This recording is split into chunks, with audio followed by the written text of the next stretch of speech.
Hi friends, मैं हूं अनिल अग्रवाल और फॉर्मूला एंड फैक्ट सीरीज में आज हम डिस्कस कर रहे हैं स्टैंडिंग वेव्स का part 2।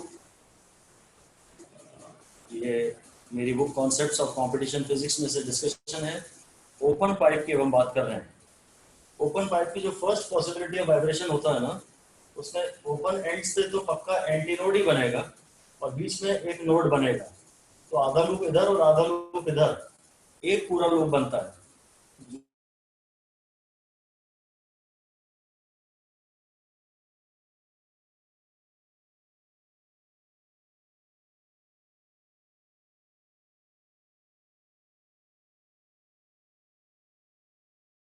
v by lambda under root gamma p by rho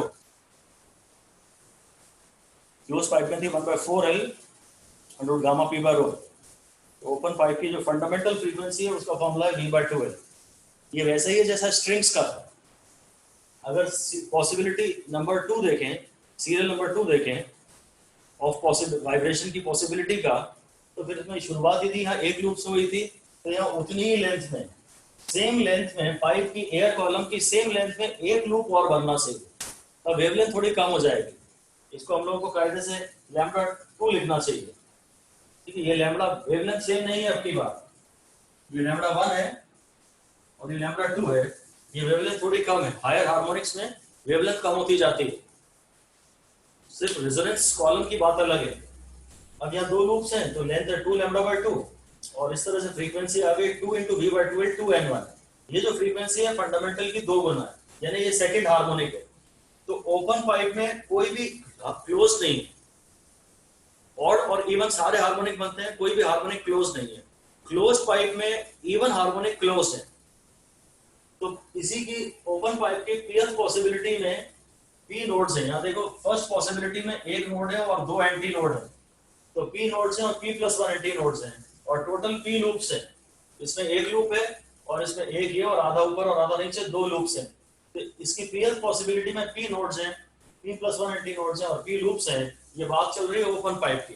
तो अब हमने समरी एक बनाई है जिसमें close pipe, open pipe, close pipe, open pipe और स्ट्रिंग्स तीनों की बात की।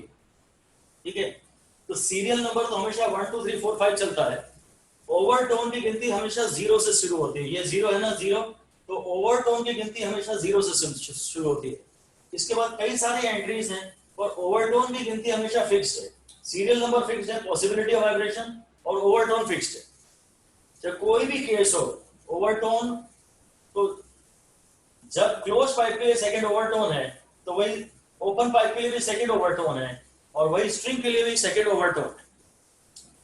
ठीक है, हार्मोनिक अब इसमें क्लोज पाइप में खाली ऑड हार्मोनिक बनते हैं 1 3 5 7 9। ओपन पाइप में सारे बनते हैं 1 2 3 4 5।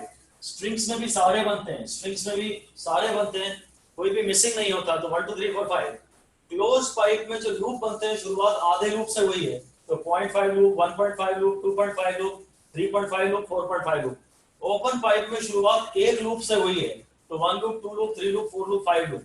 स्ट्रिंग्स की भी अगर बात करें तो स्ट्रिंग्स में भी एक लूप से शुरुआत हुई है, तो फिर एक लूप और बढ़ता चला जाता है।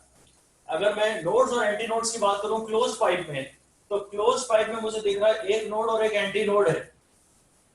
क्लोज पाइप में एक नोड, एक एंटी नोड, फिर दो नोड, दो एंटी नोड, है ना। अगर वो पूछता है थर्ड ओवरटोन में कितने नोड और कितने एंटी नोड बन रहे हैं, तो ये रहा चार। ऐसे ही अगर ओपन पाइप की बात करें तो ओपन पाइप में नोड तो एक ही बनेगा और एंटी नोड बनेगा दो, पहली पॉसिबिलिटी में। तो ओपन पाइप में पहले एक नोड और दो एंटी नोड, और ऐसे ही फिर आगे चलेगा। और स्ट्रिंग्स में सब ओपन पाइप जैसे ही रहता है, बस ये बदल जाते हैं। यहाँ शुरुआत में यहाँ भी एक लूप बनता है, यहाँ भी एक लूप बनता है, पर यहाँ एक नोड और दो एंटी नोड है और यहाँ दो नोड और एक एंटी नोड है। तो नोड यहाँ पे शुरू में दो बनते हैं स्ट्रिंग्स में। वो बोलता है साहब आप स्ट्रिंग्स के थर्ड ओवरटोन में कुछ बताओ। स्ट्रिंग के थर्ड ओवरटोन में ये सारा लिस्ट है। स्ट्रिंग्स के थर्ड ओवरटोन में आप ये एंट्री सारी देख लें। ऐसा एक चार्ट बना लेने से न्यूमेरिकल बहुत बढ़िया सॉल्व हो जाएंगे।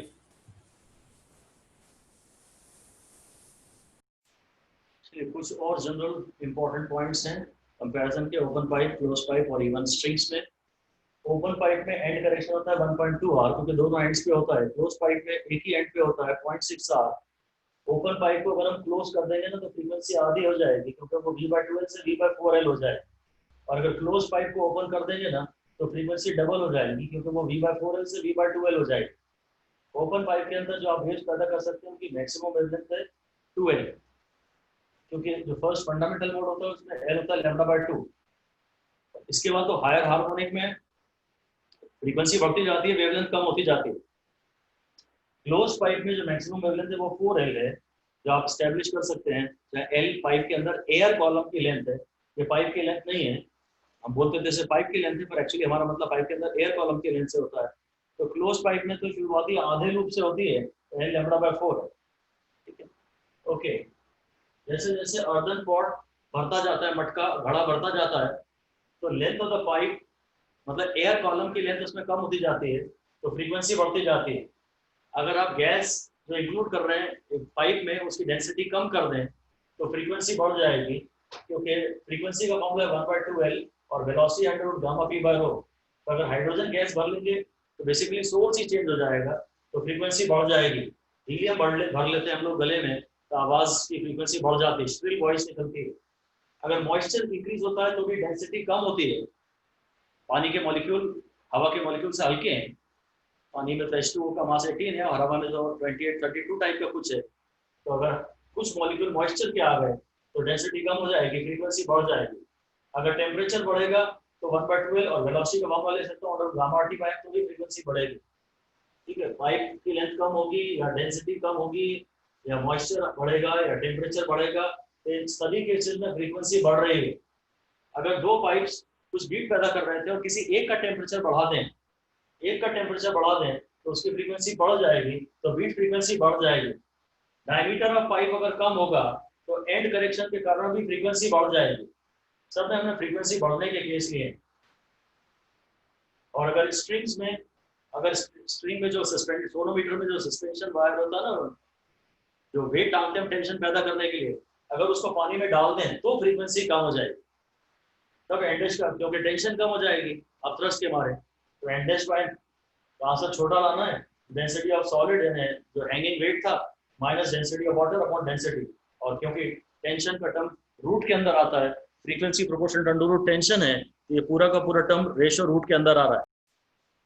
चलिए अब हम डिस्कस कर रहे हैं Coons tube. Coons tube basically velocity find करने का मेथड है, साउंड की वेलोसिटी। एक गैस भरी हुई है, एक ट्यूब के अंदर गैस भरी है, ये कोई डायफ्राम है, इसका हम किसी एक मेटालिक रॉड है, किसी इलेक्ट्रॉनिक ऑसिलेटर से इसका कनेक्शन कर देते हैं, तो फोर्स वाइब्रेशन इसमें भी पैदा होते हैं। और फोर्स वाइब्रेशन में दोनों की फ्रीक्वेंसी हमेशा सेम होती है। तो फ्रीक्वेंसी तो चीज़ ही ऐसी है जो हमेशा सेम रहती है। अभी ये जो रॉड का जो मिड एंड है ये क्लैंप है, तो यहाँ पर नोड बन जाता है, ये भी फ्री है और ये भी फ्री है, ये पूरा आगे पीछे काफी इसका एम्पलीट्यूड ज्यादा है, तो यहाँ एंटी नोड बन रहा है या एंटी नोड बन रहा है। इधर गैस में डिस्टर्बेंस पैदा होता है, प्रेशर वेरिएशन पैदा होता है। हम लोग कोई लाइट टैल्क पाउडर या लाइकोडियम पाउडर डाल के रखते हैं, तो प्रेशर वेरिएशन के कारण जहाँ पे नोड्स हैं वहाँ पे हीप पाउडर के हीप्स बन जाते हैं, जहाँ डिस्प्लेसमेंट बिल्कुल नहीं होगा, डिस्प्लेसमेंट जीरो है, तो डिस्प्लेसमेंट के नोड्स है। तो दो नोड्स के बीच का डिस्टेंस अब λ/2, ये लैम्बडा इन गैस बाय 2। जो इसमें वेवलेंथ है मेटल में और जो गैस में वेवलेंथ है वो तो अलग होगी, तो फ्रीक्वेंसी दोनों में सेम होगी। In metallic rod is equal to in gas. तो रॉड में ये रिलेशन आ रहा है, और तो v is equal to n lambda. तो रॉड में वेलोसिटी आ रही है 2nlr और गैस में वेलोसिटी आ रही है 2nlg। रॉड में तो कभी कभी वो मेंशन कर सकते हैं वो अपने सेकंड हार्मोनिक में या थर्ड हार्मोनिक में वाइब्रेट कर रहा है, तो ये इक्वेशन अकॉर्डिंगली चेंज हो जाएगी रॉड की। मतलब रॉड में साउंड की वेलोसिटी का फॉर्मूला है, ये तो चेंज हो जाएगी अगर उसने आगे कुछ डेटा दिया होगा तो। हम तो फंडामेंटल मोड ऑफ वाइब्रेशन मान रहे हैं इसमें कोई सा भी मोड ऑफ वाइब्रेशन हो, जो भी दो हीप्स हैं उनके बीच में फिलहाल जो वेव चल रही है उसका λ/2 है, तो उससे गैस में जो साउंड की वेलोसिटी है उसका फॉर्मूला तो खैर यही आएगा हमेशा। एन जहाँ कॉमन फ्रीक्वेंसी है, तो इन दोनों को डिवाइड कर देंगे। फिलहाल अगर ये फंडामेंटल मोड में है तो वेलोसिटीज का रेशियो लेंथ के रेशियो के बराबर है। एल जी मतलब दो हीप्स के बीच का डिस्टेंस, और एल आर मतलब रॉड की लेंथ। अगर ये अगर अपने फंडामेंटल मोड में वाइब्रेट कर रहा है तब तो ये फॉर्मूला आप हमेशा लगा सकते हो कि रॉड में वेलोसिटी रॉड की लेंथ के प्रोपोर्शनल है, और गैस में साउंड की वेलोसिटी इस लेंथ के प्रोपोर्शनल है। या वो कभी बता देते हैं एयर और गैस को कंपेयर करा लेते हैं, एयर में वेलोसिटी दे देते हैं, एयर में दोनों हीट्स के बीच का डिस्टेंस दे देते हैं, और किसी गैस में दोनों हीट्स के बीच का डिस्टेंस दे देते हैं। एयर में वेलोसिटी पता ही है साउंड की, तो उसमें गैस में साउंड की वेलोसिटी निकाल लेते हैं। मेटल में वेलोसिटी का कभी आपको फॉर्मूला ये लग सकता है, ये जो ट्रांसवर्स वेव मेटल में पैदा होती है उसका फॉर्मूला है, sorry, longitudinal wave under root Y by. ये तो लॉन्गिट्यूडिनल वाइब्रेशन होते हैं, ट्रांसवर्स वेव के फॉर्मूला तो under root T by mu होता है, और लॉन्गिट्यूडिनल वेव जो साउंड है उसकी वेलोसिटी का formula under root Y by rho, और गैस में जो लॉन्गिट्यूडिनल वेव है अंडर रूट पी बाय। एक बड़ी इंपॉर्टेंट बात यह है कि अगर कोई कॉम्पोजिट रॉड है, एक दो अलग अलग रॉड्स हैं, और तो उनका जॉइंट जो है वो हमेशा नोड बनेगा, यहाँ वेल्डिंग हुई, टेंशन भी दोनों में सेम रहेगी, सीरीज में है, और फ्रीक्वेंसी तो चीज ही ऐसी है जो हमेशा सेम रहती है, फोर्स वाइब्रेशन हो रहा है। सोनोमीटर में भी हम लोग फोर्स वाइब्रेशन पैदा करा सकते हैं। पहले इसी की बात कर लें तो फ्रीक्वेंसी का formula P by 2 L R under T by pi rho. अगर मैं डेंसिटी दोनों की सेम मान रहा हूँ, टेंशन तो सेम होगी ही सीरीज में, तो पी बाय आर सेम। यानी थिक वायर जिसका रेडियस ज्यादा है उसमें नंबर ऑफ लूप ज्यादा होंगे, डेंसिटी वगैरह अगर सब सेम है, इसका रेडियस इसका डायमीटर अगर डबल है ना, इसमें ऐसे वाइब्रेशन पैदा होंगे, दो लूप होंगे और इसमें एक लूप पैदा होगा। क्या है कि इसकी फंडामेंटल फ्रीक्वेंसी ही कम है, इसकी फंडामेंटल फ्रीक्वेंसी आधी है, तो इसे दो लूप्स में नाचना पड़ेगा तब जाके इसकी फ्रीक्वेंसी सेम होगी। सोनोमीटर में भी हम लोग ये कह सकते हैं कि सोनोमीटर वायर जो है ना, इसकी फंडामेंटल फ्रीक्वेंसी 100 हर्ट्ज है, और हमने इसको 200 हर्ट्ज की ट्यूनिंग फोर्क से टच करा दिया, तो इसमें फोर्स वाइब्रेशन पैदा होंगे, वायर में फोर्स वाइब्रेशन पैदा होंगे,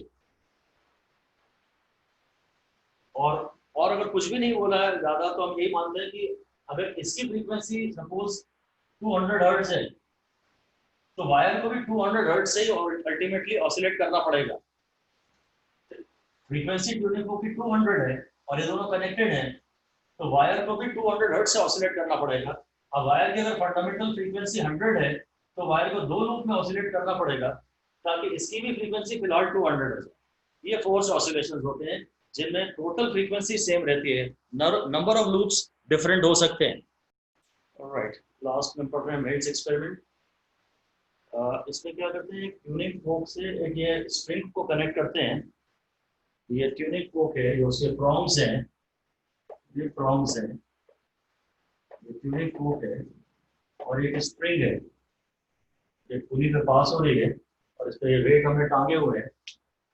तो पहले prongs of the tuning fork are made to vibrate perpendicular to the length of the string. ये लेंथ है ना, तो इसको इसके राइट एंगल्स पे वाइब्रेट करवाते, उस समय दोनों की फ्रीक्वेंसी बराबर आती है। और ये जो लॉन्गिट्यूडिनल मोड होता है, इसमें prongs vibrate along the length of the string, और इसमें फोर्क की frequency is equal to twice the frequency of the string, और स्ट्रिंग की फ्रीक्वेंसी आधी होती है। बहुत इंपॉर्टेंट तो नहीं है ये रिजल्ट्स, एक्चुअली मेल्स एक्सपेरिमेंट के नाम पे मेनली तो अपने को ये डिस्कस करना, असली बात ये है कि कभी भी आप टेंशन चेंज करेंगे ना तो आप पी चेंज कर सकते हैं। तो बेसिकली आपको P root T is a constant पूछेगा ना, ये इंपॉर्टेंट है ना ये इंपॉर्टेंट है, P root T is a constant नाम दे देगा मेल्स एक्सपेरिमेंट। अब आपको लगेगा ये पढ़ाया नहीं है। बेसिकली आप इस स्ट्रिंग में अगर यहाँ टेंशन चेंज कर दें तो फ्रीक्वेंसी तो सेम ही है, ये फोर्क की जो फ्रीक्वेंसी है, मान लीजिए इसकी फ्रीक्वेंसी दोनों की सेम ही है, फ्रीक्वेंसी तो हमने कहा था हमेशा सेम ही होती है, बस लॉन्गिट्यूडिनल मोड में थोड़ा सा रिजल्ट डिफरेंट आ रहा है। उसकी थियरी में हमें जाना ही नहीं है, तो ऐसे भी फॉर्मूला एंड फैक्ट पढ़ा रहे हैं, आप सिर्फ फैक्ट दे रहे हैं, रीजंस तो दे ही नहीं रहे। तो finally P root T is a constant से आपको न्यूमेरिकल सॉल्व करना है। अगर आप टेंशन बढ़ा दोगे ना तो नंबर ऑफ लूप्स कम हो जाएंगे, ये टेंशन बढ़ा दोगे ना तो नंबर ऑफ लूप्स कम हो जाएंगे, क्योंकि उसको फ्रीक्वेंसी सेम रखनी है। अगर आप टेंशन बढ़ाओगे, मान लीजिए आप टेंशन 4 गुना करोगे, कभी टेंशन 4 गुना करोगे तो इसकी फंडामेंटल फ्रीक्वेंसी 2 गुना हो जानी चाहिए, ट्वाइस हो जानी चाहिए। अब फंडामेंटल फ्रीक्वेंसी हो गई है ट्वाइस, तो नंबर ऑफ लूप्स हो जाएंगे half. T root T is a constant, that's it. Melde's experiment का एक ही मतलब है और वो बस यही है, आप तो इसी को ध्यान रखिए। T root T is a constant, इसको न्यूमेरिकल में जो भी जानकारियाँ दी हैं उसमें इसको पुट कर दीजिए। बाकी बातें हैं जो ट्रांसवर्स मोड ऑफ वाइब्रेशन है और जो लॉन्गिट्यूडनल मोड ऑफ वाइब्रेशन है वो इतना इंपॉर्टेंट नहीं है। Well that is all in this hour reflection और and the stationary waves. Basically stationary waves का ये सारा डिस्कशन का लेक्चर 2 समाप्त होता है। Thank you.